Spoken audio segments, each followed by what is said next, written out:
તો હવે આપણે જોવું છે કે પરીક્ષા પહેલા શું ધ્યાનમાં રાખવું તો આપણે જોઈ લીધું, પણ પરીક્ષા વખતે શું ધ્યાનમાં રાખવું બહુ મોસ્ટ ઇમ્પોર્ટન્ટ વસ્તુ છે. ચલો જોઈએ. તૈયારીથી લઈને પેપર સબમિશન, પેપર તમે હાથમાં આપી દો સુપરવાઇઝરને, ત્યાં સુધીમાં કઈ બાબતનું ધ્યાન રાખવાનું છે એ આજે આપણે જોવું છે. ચલો, માત્ર મહેનત પૂરતી નથી, સ્માર્ટ જરૂરી છે.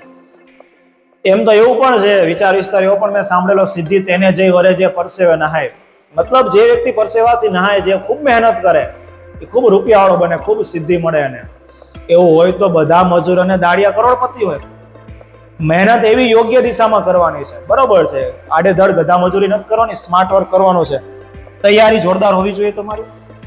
તૈયારી લખ્યા પછી જો એક કાંટો મૂક્યો છે, જેટલું વેઇટેજ 50% વેઇટેજ તૈયારીનું છે, એટલું જ 50% વેઇટેજ શેનું છે? પેપર લખવાની રીત ઉપર છે. સામેવાળા તમારા શિક્ષકને તો ખબર છે, તમારું નામ જોઈને, તમારા અક્ષર જોઈને ખબર પડી જાય કે આ તો હોશિયાર વિદ્યાર્થી છે, આ તો ઠોઠ વિદ્યાર્થી છે. તમારા અક્ષર જોઈને ખબર પડી જાય છે કે આ વિદ્યાર્થીનું પેપર હોય, આને આ પ્રશ્ન આવડે, આને આ પ્રશ્ન ન આવડે. પણ બોર્ડમાં પેપર ચેક કરીને થોડી ખબર હશે, થોડા તમને ઓળખતા હશે. સ્કૂલમાં કદાચ એવું બન્યું છે કે તમારું નામ જોઈને બધું સાચું જ પાડી દીધું છે, ક્યારેક ખોટું છે તોય સાચું પાડી દીધું, વધુ માર્ક તમને આપી દીધા છે. શિક્ષકને ખબર છે આ તો હોશિયાર વિદ્યાર્થી, આ થોડો કઈ ભૂલ કરે. પણ ત્યાં માનો કે કોઈ હોશિયાર વિદ્યાર્થીનો અક્ષર ખરાબ છે તો શિક્ષકને ખબર છે આ સાચું લખ્યું, ભલે અક્ષર ખરાબ છે, પણ ત્યાં તો અક્ષર ખરાબ હશે, સરખું નહીં લખ્યું, જગ્યા નહીં છોડી, બહુ ચેકચાક કરી છે. તો એનો મતલબ એવો થયો કે પેપર ચેક કરવાવાળાને એવું લાગશે કે આ તો ખોટ વિદ્યાર્થી લાગે, આને બહુ આવડતું નથી, અને પરિણામે એટલું બધું વાંચવા રહેશે નહીં, આડેધડ માર્ક કદાચ મૂકી દેશે. આવું પણ બની શકે. એટલા માટે બેટર એ છે કે પેપર લખવાની રીત ઉપર વધુ ધ્યાન આપો. 50% વેટેજ ધરાવે છે. નાની ભૂલ અને ગભરાટ તમારી કિંમતી ગુણ ખાઈ જાય છે, યાદ રાખજો. જેટલા હોશિયાર વિદ્યાર્થી ને તમે જ સ્વીકારશો કે આ સર અમારી સાથે એવું થાય કે અઘરું આવડે છે પણ સહેલું હોય એમાં જ માર્ક કપાય છે. તો જ્યારે સહેલો પ્રશ્ન આવે ને ત્યારે મગજને વિચારો ને કહેવાનું કે બોરા ભાઈબંધ, હજી આપણને ન ફાવે, 2 વાર વાંચવું પડે, શું જવાબ માંગ્યો છે જોવું પડે ને પછી જવાબ લખવાનો. ઉત્સાહમાં નહીં આવી જવાનું. ખાસ કરીને 4 વિકલ્પ હોય તો એ બી વિકલ્પ કદાચ બની શકે એવા હોય કે જે ભૂલ કરાવે તો તરત ઠીક નહીં કરી નાખવાના. એક વખત વિચારવાનું, શાંતિથી વિચારો.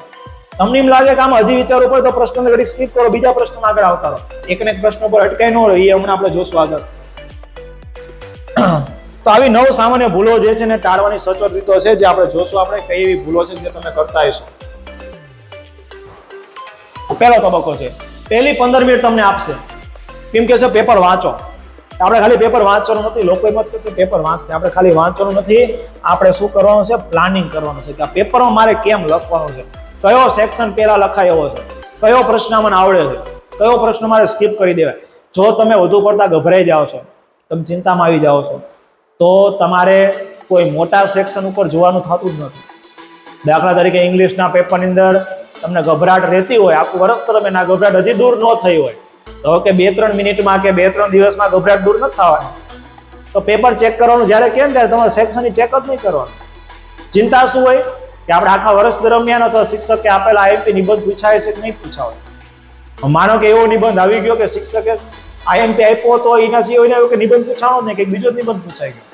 શિક્ષક થોડા કોઈ પેપર કાઢવા જાય છે તમારા સ્કૂલમાં હોય તો બની શકે ક્યારેક એવું પૂછાઈ જાય, તો એ ભાગ્યની વાત છે. તો તમારે પછી કે એની ચિંતામાં નથી પડ્યું રહેવાનું કે હું નિબંધમાં શું લખીશ. રેડી? તો એ બેટર એ છે કે જો તમને આવી ચિંતા થતી હોય તો તમે સેક્શન એને ન જો, અને જો કદાચ તમે તમારા મનને કંટ્રોલ કરી શકો છો તો તમારે આખું પેપર જોઈ લો. પહેલા તો શું કરું? પ્રશ્નપત્ર ધ્યાનથી ચકાસી લો, ચેક ફોર એરર્સ, ભૂલ તપાસો. તમને એવું લાગે અહીં કોઈ ભૂલ તો નથી ને, કોઈ પ્રિન્ટિંગ મિસ્ટેક તો નથી ને? ક્યારેક એવું બને કે 16 પાનાનું પેપર હોય 14 પાના જોઈએ, પાછળના 1-2 પાના તો હોય જ નહીં, તો આ પ્રિન્ટિંગ મિસ્ટેક કહેવાય. તો તમે તમારા શિક્ષક પાસેથી, તમારા અહીંયા જે નિરીક્ષક હોય, સુપરવાઇઝર, એની પાસે તમે પેપર બદલાઈ શકો, એની પાસે એક્સ્ટ્રા પેપર હશે. આવું જોવાનું છે. હવે ક્યાંય કોઈ પ્રશ્નમાં ટાઈપિંગમાં મિસ્ટેક હોય તો તમે ફરિયાદ કરશો, તમારે એક વખત જાણ કરી દેવાની છે, પણ યાદ રાખજો આનું સમાધાન નથી થવાનું, આના તમને ગ્રેસિંગ માર્ક મળી જવાના છે. એટલે અહીંયા કોઈ હલ્લાબોલ નથી મચાવવાનું. ગયા વખતે 2 વર્ષ પહેલા એવું બન્યું હતું કે 12મા ધોરણમાં કોમર્સ આર્ટ્સના ઇંગ્લિશના પેપરમાં એપ્લિકેશનના આથામાં સ્પીચ પૂછાય. બધાને એપ્લિકેશન ઈઝી પડે તો એપ્લિકેશન જ તૈયાર કરીને ગયા હતા, પણ બોર્ડની અંદર અથવા આવ્યું જ નહીં, એપ્લિકેશન જ ન પૂછાણી, સ્પીચ એક જ પૂછાણી 6 માર્કની. તો શું કરવું? શું તમારે એકના પેપરમાં સ્પીચ થોડી પૂછાણી? આખા ગુજરાતમાં જેટલાય પેપર દીધું બધાને સ્પીચ પૂછાણી હતી, તો બધાને આ પ્રોબ્લેમ હતો. તો તમારે ત્યાં રોવાનું, તમારે ત્યાં બેભાન થવાનો ધંધો નથી કરવાનો. લોકો આવું કર્યું હતું, મને ખબર છે, હું સુપરવાઇઝરમાં હતો. આવું બધું નથી કરવાનું, કોઈ મોટી ફરિયાદો નથી કરવાની, રોવા નથી લાગવાનું. હવે હું શું કરીશ, એટલે સૌનું થાય વહુનું થાય, બરોબર છે. એટલે એ ચિંતા નથી કરવાની તમારે. તમે જેવું આવડ્યું ખાલી લખો એક વખત સ્પીચ, અને બધાને સ્પીચમાં ગ્રેસિંગ માર્ક મળ્યા હતા. રેડી? તો પેપરમાં કદાચ એવું કંઈક પેપર સ્ટડી થોડુંક અલગ તમને જોવા મળે, સિલેબસ બહારનું કદાચ ક્યાંક જોવા મળે, તો એને પછી ઇગ્નોર કરો, જે આવડે છે એના પર વધુ ફોકસ કરો. આવું જનરલી ઓછું બનતું હોય. Don't rush. વિદ્યાર્થીઓ બેચેન થઈને સીધું લખવાનું શરૂ કરી દે, આ ભૂલ ન કરો. ફટાફટ લખવાનું ચાલુ કરી દે. પેપર પૂરું જ નહીં થાય તો મારે હું શું કરીશ? શું કામ એવું વિચારો છો પેપર પૂરું નથી? આટલા સુધી પેપર દીધા છે, એમાં ભાગ્યે જ ક્યારેક એવું બન્યું છે કે પેપરમાં કંઈક બાકી રહી ગયું છે. બારે કે તમારે પેપર પૂરું થતું જ હતું, તો આજ કેમ નહીં થાય? થઈ જશે આ પેપર. આજ 15 મિનિટ તમને વહેલા પેપર મળ્યું છે, એમાં ઇઝી વસ્તુ છે, વિકલ્પ બધું તમે પહેલા સોલ્વ કરી લો, બરોબર છે. પેન સીધે ટીક માર્ક કરી શકો. તમે તારે એનાલિસ કરો, મગજમાં વિચારોને ગોઠવવા માટે રણનીતિ બનાવો કે પહેલા હું શું લખીશ, પછી હું શું લખીશ, આમાં કઈ રીતે જવાબ લખીશ. પેરેગ્રાફના પ્રશ્ન જવાબ તેમાં વિચારી લો કે આનો જવાબ કેટલો થતો હશે. રેડી? આ બધો સમય છે તમારી પાસે. તમારો ગેમ પ્લાન નક્કી કરો, કઈ રીતે લખવાનું છે. પ્રશ્નને વાંચો, અર્થ સમજો, શું કહેવા માંગે. જીકમ જીક નથી કરવાનું. પેલા વિચારો માગ્યું શું છે. કોમર્સમાં હોય તો BA ની અંદર તમે આયોજનની મર્યાદા પૂછી, લક્ષણો પૂછ્યા, શું પૂછ્યું તમે વિચારો એક વખત. ફટાફટ તમને આવડતું જોઈને ન લખી નાખવાનું હોય. પેલા વિચારી લો કેવા શું માંગે છે, જવાબ શું માંગ્યો છે. ક્રમ નક્કી કરો કે આમાં હું પહેલા શું લખું, પછી લખવાની શરૂઆત કરો. યાદ રાખજો, શું પૂછ્યું છે તે નક્કી કર્યા પછી જ તમારી પેન ઉપાડવાની થાય. વિચારી લો. હકીકતમાં આજ પૂછ્યું હોય ને, મગજ 2 વખત આ જવાબ આપે પછી લખવાનું ચાલુ કરવાનું. ભાઈબંધ, ઘડિયાળને કંટ્રોલ કરો. ઘડિયાળ તમને કંટ્રોલ ન કરતી હોય છે. ઘડિયાળના કાંટા ઉપર આપણે ચાલવાનું. અને એમાં તમે 12 કોમર્સની અંદર હોય અને SPSS નું પેપર આવતું હોય, સેક્શન F સુધી પત્ર વ્યવહાર લગી લાંબુ પેપર હોય તમારું, તમે ઘડિયાળના કાંટા ઉપર ચાલતા હોય. તમને ટાઈમ લિમિટ ખબર હોય છે કે એક પત્રમાં મારે કેટલી મિનિટ નાખવાની છે, એક પ્રશ્ન મારે કેટલી મિનિટ નાખવાની છે. આ સેક્શનનું પ્લાનિંગ તમને ખબર છે કે આટલી કલાક આ ટાઈમ આ જ તે એ ટાઈમે પૂરું ન થતું તેને સ્કીપ કરો, બીજું તરત આગળ વધી જાઓ. એકને વસ્તુમાં પાછળ રીચા પેચા ન રહો. દાખલા તરીકે 10 મિનિટની વાર હોય, ઇંગ્લિશનું પેપર બાકી છે, આપણે થોડું આગળ નાની નાની વસ્તુ ટ્રુ ફોલ્સ ને પેરેગ્રાફના પ્રશ્નો જવાબ ને ફંક્શન ને વિકલ્પ એવું બાકી રહી ગયું છે, 4-5 પ્રશ્નો. અને અહીંયા આપણે ત્યાં નિબંધમાં ગોળા મારવા બેઠા છીએ 10 મિનિટમાં. હવે 10 મિનિટમાં તમે 10 વાક્ય લખી નાખશો તો શક્યતા છે તમને 1 માર્ક વધી ખાલી આવી શકે, એનાથી વધુ ન આવી શકે. કારણ કે સ્પીડમાં તમારા અક્ષરે સારા નહીં હોય, તમે ભૂલે એટલી કરશો. એના કરતા 10 મિનિટ તમારે નિબંધમાં ગોળા મારવા, એના કરતા આગળ વયા જાઓ. આગળ નાના વિકલ્પ પ્રશ્નોમાં જે છે એ લખો. એવા 5 પ્રશ્નો લખશો. બની શકે તમને કદાચ નહીં આવડતા હોય, પણ એ કદાચ અઠે ગઠે અથવા તમારા વિચારોથી તમને યાદ આવી ગયા અને 5 માંથી 2-3 સાચા પડી ગયા તો ઓલા કરતા વધુ ફાયદો તમને આવશે.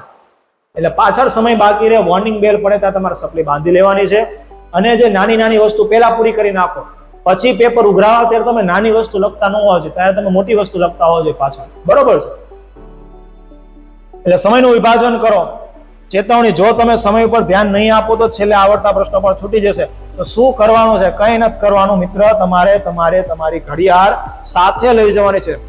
સ્માર્ટ વોચ નહીં, કાંટાવાળી ઘડિયાળ તમારે લઈ જવાની. સ્માર્ટ વોચ અલાઉ હોતી નથી, એટલા માટે તમારે કાંટાવાળી ઘડિયાળ લઈ જવાની છે. ન હોય તો આજે જઈને બજારમાંથી મસ્ત મજાની સિમ્પલ સાદી બહુ મોંઘી નહીં લેતા હો. ચેક કરો બરોબર જ ચાલે છે ને, ઘડિયાળથી સમયથી પાછળ તો નથી રહી જાય ને, એ જોઈ લો આજે, બરોબર. અને કાલ અવશ્યપણે તમારે પેપર દેતી વખતે ઘડિયાળ લઈ જવાની છે. આખા વર્ષ દરમિયાન તમને ઘડિયાળ પહેરવાની ટેવ ન હોય, સાથે લઈ જાઓ, ત્યાં જઈને ઘડિયાળ કાઢી લો અને મૂકી દો બેન્ચ ઉપર, બરોબર છે. પણ ઘડિયાળ અવશ્ય સાથે લઈ જવી પડે. બીજાને સમય પૂછવાનો નથી કે નથી સુપરવાઇઝરને ઘડીક ટાઈમ સમય પૂછવાનો, બરોબર.